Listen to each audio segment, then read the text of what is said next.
네, 안녕하세요. 최준영입니다. 지난 수요일 날 이제 미국과 이란이 일단 2주간의 휴전에 합의를 했습니다. 그래서 이제 여러 가지로 이제 상황이 잘 풀릴 것 같다라는 이야기가 들립니다. 주식 시장을 보면 이제 중동 재건, 피해 복구와 관련돼 있는 여러 가지 기대 심리들이 많은 것 같습니다. 그래서 이제 며칠 전에도 이제 삼성 E&A 같은 대표적인 엔지니어링 업체들 주가가 하루에 뭐 10%씩 이렇게 뛰는 일들이 이제 벌어지기도 했었던 거죠. 그래서 오늘 이 시간에는 중동이 얼마나만큼 특히 걸프 국가들 얼마나 많은 피해를 입었는지에 대해서 살펴보고요.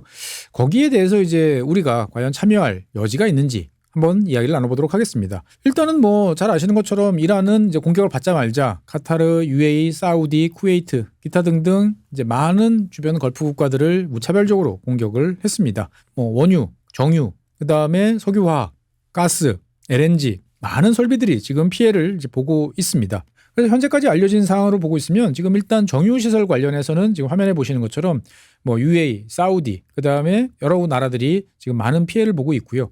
뭐 가동을 중단했거나 아니면 중단했다가 겨우 재가동했거나 지금 여러 가지가 있습니다만 어떻든 지금 화면에 보시는 것처럼 주요한 산유국의 정유시설들 상당수가 지금 뭔가 문제가 생겼다라고 이제 볼 수가 있겠습니다. LNG 그리고 천연가스와 관련되는 피해는 매우 큽니다. 사실 이게 더 큰 문제가 될 것 같아요. 그러니까 지금 화면에 보시는 것처럼 지금 이 카타르 같은 경우에는 라스라판 제일 대표적인 세계적인 이제 LNG 생산 지역이죠. 여기 같은 경우 카타르 같은 경우는 지금 불가 항력을 선언했어요. 도저히 우리가 계약을 이행할 수 없는 천재지변이 벌어났다라고 하고 5년 동안 우리가 공급 못해라고 이야기를 합니다. 왜 5년인지는 뒤에 가서 다시 말씀드릴게요. 그리고 UAE 뭐 이란은 말할 것도 없고요. 좌우간 이 많은 지역들이 지금 제대로 천연가스 LNG 설비가 생산이 되지 않고 있다라고 말씀드리겠습니다. 많은 분들께서 이게 이제 지금 뭐 그동안에는 전쟁 때문에 생산을 못했는데 이제 전쟁 끝나고 나면 바로 밸브만 열면 석유 콸콸콸 그 다음에 가스 펑펑 나오는 거 아니야? 라고 생각하시는 분들이 의외로 많아서 제가 깜짝 놀랐어요. 그런데 이 화석연료라고 우리가 쉽게 이야기를 하지만 땅 속에서 묻혀 있는 이 석유 그리고 원유와 가스를 꺼내는 것은 생각보다 매우 어렵습니다. 약간 살아있는 생물 같다라는 생각이 들어요. 평소에 잘 관리해주고 평소에 예측 가능한 만큼 뽑아내고 이러면 계속 오늘도 내일도 얼추 비슷한 양을 만들어냅니다. 그런데 사람들이 제대로 관리를 안 하거나 너무 많이 뽑아내거나 그러면 얘가 알아 누워요. 그러면서 이제 생산량이 감소하거나 여러 가지 문제들이 생기는데 뽑아내지 못해도 매일 이를테면은 매일 10만 배럴씩 뽑아냈는데 못 뽑아내. 그러면 여기에 문제가 생길 가능성이 높습니다. 지금 전쟁이 시작된 지가 한 달쯤 됐죠. 그러다 보니까 이제 많은 유전이나 가스전들이 이런저런 문제가 생기지 않았을까라는 전망이 지금 많아지고 있습니다. 사실 우리는 원유나 가스를 생각할 때 이제 모식도를 보고 거기에 가스나 원유가 가득 차 있는데 빨대를 탁 꽂아가지고 쫙 올라온다라고 생각을 하지만 실제는 그렇지 않아요. 그 안에 있는 토양 사이에 공극에 이제 석유나 가스들이 차 있는 건 맞습니다. 그런데 여기에다가 압력을 받고 있겠죠. 이 지역에다가 조심스럽게 빨대를 딱 꽂으면 압력 차로 인해 가지고 살살살살살살 뿜어져 나오는 거죠. 물론 처음에는 왈칵 나오지만 그 다음서부터는 이런 압력을 잘 관리해주고 여러 가지 땅 속에서 벌어지는 일들에 신경을 써줘야만 이 친구들이 나온다라고 이해를 하시는 게 좋아요. 그래서 사실 이제 생산 중단 이후에 뭐 한 몇 주, 한 2, 3주 정도까지는 그래도 버틴다라고 이제 볼 수가 있는데 문제는 지금 이제 한 달이 넘었잖아요. 한 달이 넘어지다 보니까 그냥 가만히 놔두면 복구가 안 됩니다. 왜 그러냐? 땅 속에는 당연히 이 원유와 가스만 묻혀 있는 게 아니죠. 그 지하수대도 있고요. 그러니까 물도 있고요. 여러 가지 이물질도 있습니다. 그리고 그 안에 있는 여러 가지 가스 성분들이 서로 섞이면서 복잡한 문제들을 유발을 하게 되는 거죠. 그러니까 이제 이런 문제들을 평소에는 잘 관리하고 있었는데 생산이 안 되면 관리가 안 되는 거죠. 그러니까 이런 문제들을 해결해 주는데 또 일정 수준의 시간이 걸리는 거고 만약에 이제 이게 몇 주 단위가 아니고 몇 개월 그러니까 뭐 석 달, 5달 이런 식으로 가면 이 석유나 가스가 매장돼 있던 저류층이라고 하는 이 층에 기본적인 근본적인 변화가 발생할 가능성이 높아집니다. 한번 이런 저류층에 문제가 발생하면 그 이전에 100%풀 컨디션으로 회복이 어렵다라는 게 정설입니다. 그러니까 이제 이걸 어떻게 그럼 복구해야 되느냐라고 하면 정말 그냥 FM대로 할 수밖에 없습니다. 일단은 뽑아가지고 샘플 뽑아가지고 우리가 생산을 열심히 하던 그 시점하고 지금하고 변한 게 뭐지? 물이 더 많이 들어갔나? 가스 성분이 바뀌었나? 이물질들이 더 많이 유입됐나? 라는 것을 파악을 일단 해보고 그 다음에 이제 그냥 그 상태에서부터 얼마만큼 뽑아내는지 문제를 보면서 체크를 해봐야 되는 거죠. 그리고 문제를 파악해서 하나씩 정리를 해봐야 되는데 지금 현재 중동 지역 같은 경우에 보면은 만약의 사태에 대비해서 지금 다 생산 밸브를 잠궈놓은 상태이기 때문에 어떤 상태에 있는지는 밸브를 열어봐야 이제 알 수 있는 그런 상황이다라고 이제 볼 수가 있겠습니다. 어쨌든 우리는 입장에서 봤을 때는 가장 신경이 많이 쓰이는 나라 중에 하나는 사실 LNG 측면에서는 카타르입니다. 잘 아시는 것처럼 카타르는 세계 3대 LNG 생산 국가 중에 하나입니다. 미국, 호주, 카타르 이 세 나라가 이제 삼국지처럼 세계 LNG 시장을 나누고 있죠. 그래서 지금 지도에 보시면 여기가 이제 카타르인데 카타르에서 나오는 천연가스는 요 페르시아만 한복판에 있는 가스전에서 나오고 있습니다. 그래서 재밌게도 이 가스전은 지하로는 다 연결돼 있어요. 그런데 이 위에서는 경계가 있죠. 해상 경계가 있습니다. 그래서 똑같은 가스전을 이란하고 카타르가 서로 나눠서 지금 각각 뽑아서 판매해서 돈을 벌고 있다라고 이제 보시면 되겠어요. 그런데 이 카타르 같은 경우에는 세계적인 이 LNG 강국인데 이 카타르 천연가스의 특징들이 좀 재밌는 게 있습니다. 어떤 이야기냐? 전문 용어로 보면 카타르 가스는 웻, 그러니까 좀 축축한 가스로 번역이 됩니다. 이 왜 축축하냐? 그럼 드라이도 있냐라고 하면 맞습니다. 우리가 보통 원유 같은 경우에도 사우어, 신맛, 스위트, 단맛이라고 이야기를 해요. 그래서 거기에 따라 가지고 여러 가지 이야기가 나오는데 천연가스 경우 같은 경우에도 천연가스란 건 기본적으로 메탄이잖아요. 그래서 메탄만 가득 차 있는 경우가 있어요. 메탄이 한 95% 이렇게 되어 있는 경우에는 이제 드라이 가스로 이제 분류가 됩니다. 그러면 이제 이 드라이 가스로 분류되어 있는 천연가스는 그냥 바로 파이프라인에다 집어넣으면 따라가서 쓸 수가 있어요. 좋은 거 아니야? 좋죠. 왜냐면은 이거를 뭐 다시 다른 용도로 뭘 걸러내고 가공할 필요가 없으니까. 근데 문제는 오로지 메탄밖에 없기 때문에 부가가치가 낮아요. 그런데 카타르는 아까 뭐라고 그랬죠? 웻이라고 그랬죠. 웻가스 같은 경우에는 특징이 메탄 이외에도 이제 NGL이라고 부르는 중질 탄화수소가 다량 포함되어 있습니다. 그러면 NGL 이건 뭐냐라고 하면은 이제 내추럴 가스 리퀴드라고 이야기를 하는데 에탄, 프로판, 부탄 이런 것들이 섞여 있는 거예요. 그러니까 이제 딱 뽑아내면 이 안에 메탄도 있고 메탄은 천연가스로 판매하고 우리가 이제 프로판이나 부탄은 또 따로 쓰잖아요. 이것도 뽑아낼 수 있는 거예요. 그러니까 여러 가지의 가스 성분들이 함께 있기 때문에 부가가치가 더 높다라고 이제 볼 수도 있겠고요. 특히나 이제 이 카타르 LNG 같은 경우는 생산 과정에서 초경질류라고 부르는 이제 콘덴세이트가 대량으로 같이 나옵니다.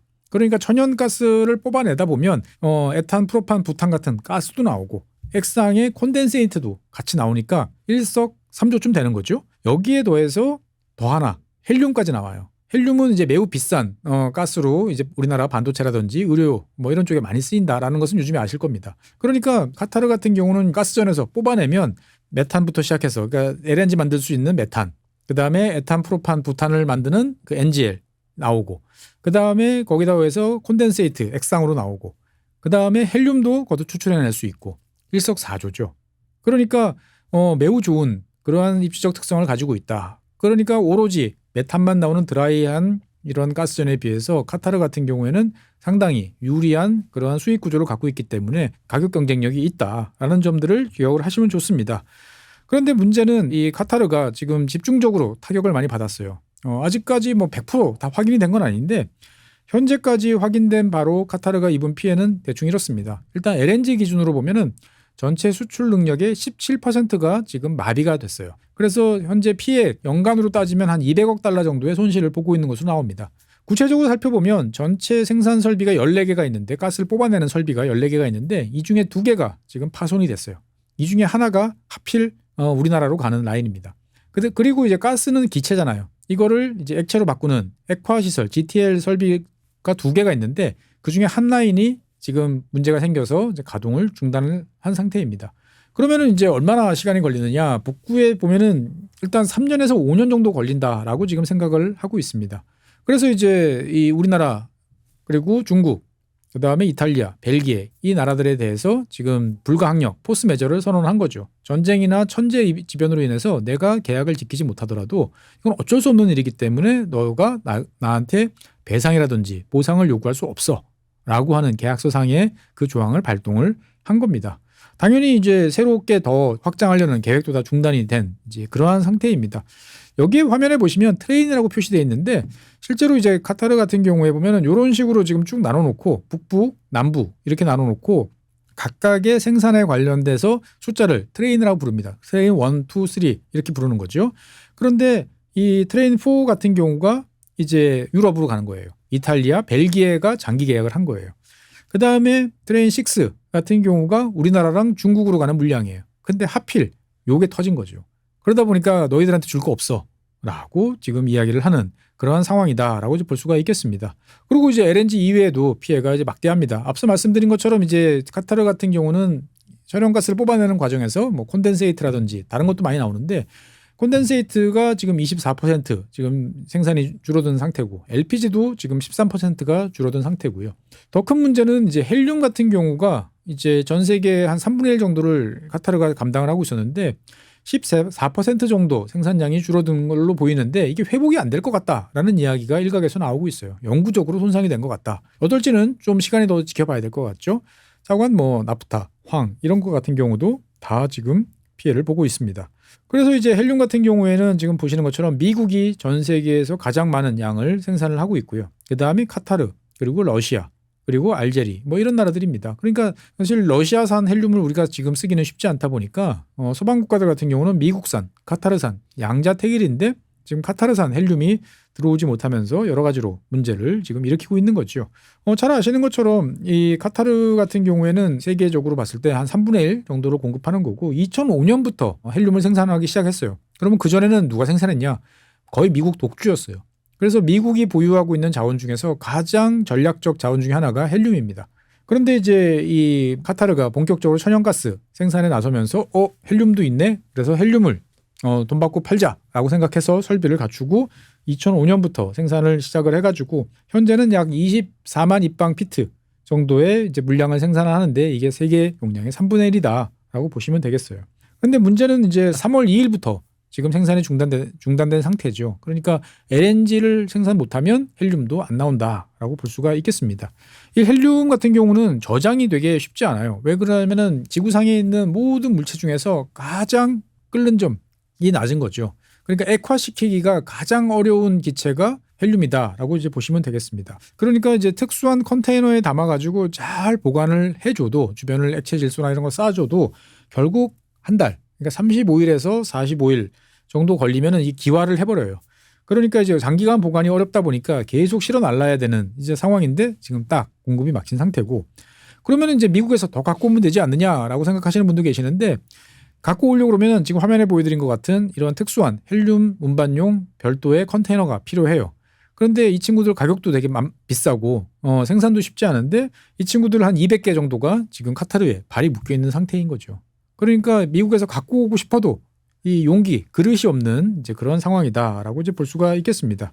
어쨌든 이 카타르 입장에서 봤을 때는 피해 규모가 얼마나 될 것이냐가 이제 상당히 신경이 쓰일 거고 우리 입장에서 봤을 때는 전후 복구와 관련돼서 우리나라 엔지니어링 업체 또는 건설업체 참가에 대해서 이제 관심이 높아지고 있는 상태인데 지금 이제 이쪽 플랜트 전문가들을 이야기를 들어보면 카타르 상황이 심상치 않다라는 이야기들이 종종 나오고 있습니다. 그러니까 카타르의 대표적인 이 LNG 생산 설비가 몰려 있는 곳이 라스라판이라고 하는 지역인데 이 생산 설비 가운데서 가장 핵심 중에 하나라고 할 수 있는 ASU라고 하는 이제 공기 분리 장치 에어 세퍼레이션 유닛이 파괴된 거 아니냐라는 이야기들이 계속 나오고 있습니다. 이 ASU라는 거는 쉽게 말하면은 이제 냉각을 시켜가지고 우리가 원하는 가스를 차례차례 분류하는 그러니까 원유를 끓여가지고 차례차례 그 우리가 원하는 휘발유 뽑아내고 경유 뽑아내는 것처럼 천연가스를 액체로 바꿔가지고 하나씩 가스를 분리해낼 수 있는 이제 그러한 역할을 하는 핵심적인 기계다라고 이제 보시면 되겠습니다. 그러니까 기본적으로 영하 190도 정도를 유지하면서 여기서 질소, 산소, 아르곤 뭐 이런 것들을 하나씩 이제 빼낼 수 있는 핵심 장비다라고 볼 수 있는 거죠. 그래서 이 ASU 같은 경우는 이제 볼륨이 꽤 큽니다. 지금 화면에 보시는 것처럼 이제 높이 한 60m 정도 되고요. 냉각 장치 무게만 해도 한 470톤 정도가 됩니다. 그래서 정말 미세한 온도 차이로 기체를 이제 분류를 해내야 되기 때문에 상당히 정밀한 덩치에 얼맞지 않게 정밀한 장비다라고 알려져 있는데 이게 이제 LNG를 만드는 데 있어서는 가장 중요한 이제 장비 중에 하나죠. 근데 이게 이제 고장이 났다, 파손이 됐다 이런 이야기들이 나오고 있습니다. 그래서 이게 완파냐 아니면 일부만 문제가 생긴 거냐에 따라서 상황은 많이 달라질 수 있습니다만 카타르 정부가 일단 5년 선언한 걸 보면 이게 상당히 피해 규모가 크지 않을까라는 생각이 듭니다. 그래서 그러면 우리나라 업체들이 가서 이거 만들어서 납품하면은 돈 벌겠네 라고 생각을 하지만 문제는 이게 그렇지 않다라는 거죠. 그러니까 카타르 같은 나라에서 정말 어마어마한 양의 LNG를 생산할 정도에 필요한 이제 ASU 같은 경우는 대형이죠. 대형 용량인데 전 세계에서 이 ASU를 공급할 수 있는 회사는 딱 5개 있습니다. 원래 독일 회사였다가 지금은 이제 영국 회사, 본사가 뭐 런던에 있으니까 영국 회사로 돼 있는 린데라는 회사가 있고요. 그다음에 프랑스 회사인 이제 에어리퀴드, 그리고 에어프로덕츠, 이건 미국 회사죠. 그리고 이제 시아드라고 하는 SIAD라고 약자로 쓰는 이탈리아 회사, 요 4개가 서방 국가에서 이 대형 ASU를 생산할 수 있는 4개 회사입니다. 그리고 하나 중국 회사에 이제 향양이라는 회사가 있습니다. 근데 이 회사는 주로 중국에서 필요한 여러 가지 장비를 생산하고 있기 때문에 해외에서의 트랙 레코드는 사실 별로 없어요. 그래서 일반적으로 봤을 때 이 ASU는 4개 회사가 만든다라고 이야기를 이제 하는데 하나당 가격이 이제 보면은 꽤 비싸죠. 하지만 제일 큰 문제는 뭐냐? 이게 지금 우리가 ASU를 필요해. 만들어줘라고 발주를 넣으면 이거 만드는데 아무리 빨라도 3년, 보통 4년 정도 걸린다라고 보는 거죠. 그러면 지금이 2026년이에요. 그래서 카타르 정부가 입찰을 붙여가지고 업체를 선정을 해가지고 긴급 발주를 넣고 온갖 노력을 해도 아무리 빨라도 2029년 말 아니면 2030년 정도나 돼야 장비가 들어오는 거죠. 그러면 장비 설치하고 다시 점검하고 파일로 가동해보고 안정화시키고 그러고 난 다음에 제대로 LNG를 생산할 때까지는 또 시간이 이만큼 걸립니다. 그러니까 이거저거 생각해보면 카타르 정부가 5년을 선언한 그런 이유를 이해를 할 수 있겠다라고 볼 수가 있겠습니다. 그럼 우리 입장에서 봤을 때는 이거 도대체 왜 이렇게 오래 걸리느냐, 이 4개 회사들이 일 제대로 안 하는 거 아니야 라고 생각할지도 모르겠습니다만 이 회사들 같은 경우에도 사실 할 말이 좀 있어요. 그러니까 무슨 말이냐면은 이 회사들이 제일 필요한, 어차피 ASU를 만들어야 되잖아요.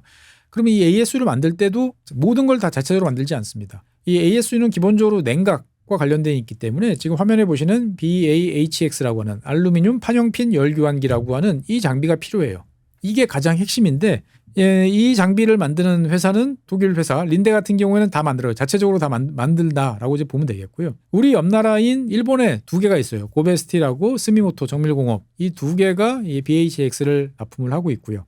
프랑스에 이제 파이브 크레오라는 회사가 있고 그다음에 미국의 차트 인더스트리가 이제 이것을 만듭니다. 그러니까 전 세계에서 딱 5개 회사가 ASU를 만드는데 가장 핵심 부품을 제작을 한다. 그럼 당연히 여기서 문제가 뭐냐? 5개 회사의 생산 역량이라는 게 빤하다는 거예요. 그러니까 지금 다 모든 재료가 다 준비되고 딱 우리가 생산 시작이라고 해도 18개월이 걸려요. 그런데 이 회사들은 지금 벌써 받아놓은 주문만 해도 몇 년치가 있어요. 그러니까 이제 지금 주문을 넣으면 모르겠습니다. 돈을 어마무시하게 많이 주면 다 보상해주고 앞에 거 놓고 해주겠죠. 자관 그렇게 하지 않으면 지금 여기서 딱 병목 현상이 걸리면서 5년도 지금 장담할 수 없는 이제 그러한 상황이다라고 이제 볼 수가 있겠습니다. 그래서 정리해 보면 자관 우리가 생각했던 것보다 훨씬 더 오랜 복구가 시간이 소요되는데 이것은 냉각과 관련돼 있는 가장 중요한 장비인 ASU, 그리고 ASU에 포함되어 있는 가장 핵심 부품인 BAHX라고 하는 열교환기, 뭐 이런 것들이 생산하는 곳이 정말 한 줌, 전 세계를 다 뒤져도 뭐 4개, 5개 이런 수준이기 때문에 신속한 공급이 안 된다. 그러니까 그냥 기다릴 수밖에 없는 그런 상황이 갈 가능성이 높다라는 거죠. 그러니까 어떻게 보면 우리나라 입장에서 봤을 때는 이러한 장비들을 생산하고 이러한 장비들을 통합을 해가지고 설비를 복구하고 하는 역할들을 해야 되는데 이러한 것들은 사실 전 세계적으로 봤을 때 매우 소수의 기업들만 그동안에 독점적으로 영위를 해왔다는 거죠. 그러니까 우리나라 입장에서 봤을 때는 하고 싶어도 그동안에 해본 트랙 레코드도 없고 여기와 관련돼 있는 뭐 이런 조달이나 관련된 네트워크도 지금 턱없이 부족한 상황이라는 거죠. 그럼 우리가 잽싸게 만들어서 납품하면 되지 않아? 물론 그럴 수는 있겠습니다만 누가 그걸 쓰겠습니까? 돈이 한두 푼짜리도 아닌데. 실적과 여러 가지 뭔가를 요구하는데 그거를 맞추기는 상당히 쉽지 않은 거죠. 그러니까 어떻게 보면 이제 전후 복구라고 해서 여러 가지 대규모 큰 투자들이 이루어질 것 같긴 합니다만 그 중에 상당수는 이러한 아주 특화된 전문적인 영역의 이제 엔지니어링 회사나 제작사들이 관여해서 자기들끼리의 일감으로 나눠 먹을 가능성이 매우 높고요.